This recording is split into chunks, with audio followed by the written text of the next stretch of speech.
Dear friends, recently union home ministry ने Golden Temple को FCRA registration grant कर दिया है। अब गोल्डन टेम्पल बाहर से डोनेशंस ले सकता है। इसके अलावा आपने कई सारे न्यूज़ ऐसे भी सुने होंगे जहां पे गवर्नमेंट बहुत सारे NGOs के लाइसेंसेस को सस्पेंड कर देता है। तो आज हम इस वीडियो में यही समझेंगे कि FCRA that is foreign contribution regulation act क्या होता है। So let's start the discussion. As learning goes digital, Made Easy Prime presents current affairs and general studies programs on YouTube channel. India का सबसे सटीक analysis for CET, UPSC, SSC, IBPS, PSU and other state exams. Make your current affairs preparations fine from Made Easy Prime. FCRA act को समझने से पहले हमें ये clear होना बहुत ज़रूरी है कि बाहर से जो भी पैसा इंडिया में लगाया जाता है वो गवर्नमेंट रेगुलेट करता है। अब ये रेगुलेशन दो तरह से होता है। अगर कोई भी पैसा कमर्शियल पर्पस के लिए इंडिया में आता है, जैसे FDI हो गया, FII हो गया, तो वो फॉरेन एक्सचेंज मैनेजमेंट एक्ट के अंडर फाइनेंस मिनिस्ट्री रेगुलेट करती है। वहीं अगर बाहर से पैसा डोनेशंस या चैरिटी के फॉर्म में इंडिया में आता है तो वो FCRA के अंडर होम मिनिस्ट्री रेगुलेट करती है। अब बात करते हैं कि FCRA एक्ट क्या होता है। 1976 में पार्लियामेंट ऑफ इंडिया ने इस एक्ट को इम्प्लीमेंट किया था। अब जो भी पैसा बाहर से डोनेशंस के फॉर्म में इंडिया में आता है, वो कितना पैसा आया, वो पैसा कहाँ उस NGO या फिर उस ऑर्गेनाइजेशन ने यूज़ किया, इन सबको मॉनिटर करने के लिए ये एक्ट बनाया गया ताकि कोई भी चीज़ ऐसी ना हो जो कि हमारे नेशनल इंटरेस्ट के अगेंस्ट हो। लेटर ऑन इस एक्ट को और स्ट्रिक्ट करने के लिए 2010 में इसमें कुछ अमेंडमेंट्स किए गए, तो अब ये FCRA 2010 एक्ट के नाम से जाना जाता है। तो सबसे पहले तो इस एक्ट में ये प्रोविज़न इंक्लूड किया गया कि यूनियन होम मिनिस्ट्री के पास ये पावर है कि वो NGOs के लाइसेंसेस को सस्पेंड कर सकता है। उसके अलावा पहले क्या होता था कि अगर एक बार रजिस्ट्रेशन ग्रांट कर दिया तो वो लाइफ लॉन्ग रहता था, पर अब इस एक्ट में एक बार जो रजिस्ट्रेशन दिया तो वो 5 साल तक वैलिड रहता है, उसके बाद आपको दोबारा रिन्यू कराना पड़ता है।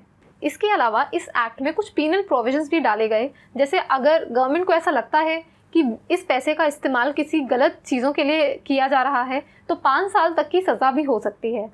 सबसे इम्पॉर्टेंट प्रोविज़न इसमें ये इंक्लूड किया गया था कि जो भी पैसा बाहर से आएगा तो ऑर्गेनाइजेशंस को एक सेपरेट अकाउंट मेंटेन करना पड़ेगा और उस अकाउंट का प्रॉपर ऑडिट होगा और वो ऑडिट की जो रिपोर्ट होगी वो हर साल यूनियन होम मिनिस्ट्री को देनी पड़ती है। एक इंटरेस्टिंग पॉइंट इसमें ये भी ऐड हुआ था कि जो भी पैसा आएगा उसका 50% से ज़्यादा एडमिनिस्ट्रेटिव एक्सपेंसेस के लिए यूज़ नहीं किया जा सकता।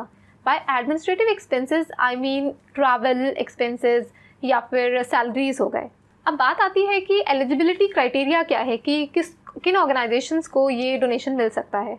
तो ऐसे ऑर्गेनाइजेशंस जो cultural, social, economic, educational, religious programmes चला रहे हैं सोसाइटी के बेनिफिट के लिए, वो एलिजिबल होते हैं। अब ये पैसा 2 रूट से मिल सकता है या फिर 2 मोड्स से आप कह सकते हैं मिल सकता है। पहला हो गया रजिस्ट्रेशन। रजिस्ट्रेशन में इम्पॉर्टेंट चीज़ ये है कि ये ऑर्गेनाइजेशंस रजिस्टर्ड हो अंडर सोसाइटीज़ एक्ट या कंपनीज एक्ट या इंडियन ट्रस्ट एक्ट। उसके अलावा कम से कम 3 साल इस ऑर्गेनाइजेशन के एग्जिस्टेंस को हो चुका हो और एटलीस्ट 10 लाख रुपए इन 3 सालों में उसने कुछ ऐसे प्रोग्राम्स चलाए हों जिससे सोसाइटी को बेनिफिट हो। पर अब मान लीजिए कोई NGO कल ही सेटअप हुआ हो नया, तो उसको रजिस्ट्रेशन ग्रांट नहीं किया जा सकता। ऐसे केसेस में होम मिनिस्ट्री से प्रायर परमिशन ली जाती है, उसे प्रॉपर बताया जाएगा कि कहाँ से पैसा, कितना पैसा आ रहा है और किसके थ्रू।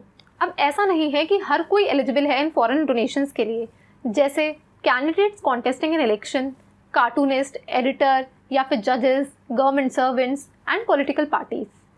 पर 2018 में एक फाइनेंस एक्ट पास हुआ था, उसमें कुछ FCRA में अमेंडमेंट्स किए गए थे।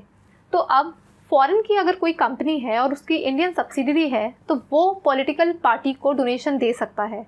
दूसरा, अगर बाहर की कोई कंपनी है और उसमें इंडिया के 50% या उससे ज़्यादा शेयर्स हैं तो भी वो डोनेट कर सकता है पॉलिटिकल पार्टीज़ को। कई बार ऐसा होता है कि ये जो पैसा बाहर से डोनेशंस के फॉर्म में आता है उसका गलत इस्तेमाल किया जाता है पॉलिटिकल इन्फ्लुएंस के लिए या फिर डेवलपमेंटल प्रोजेक्ट्स को होल्ड करने के लिए। तो इसीलिए बहुत ज़्यादा ज़रूरी है कि बाहर से जो भी पैसा आए वो प्रॉपर मॉनिटर किया जाए ताकि एंटी नेशनल एक्टिविटीज़ के लिए उसका यूज़ ना हो. If you think you have any questions to ask, you can write in the comment box. We'll get back to you. Thank you.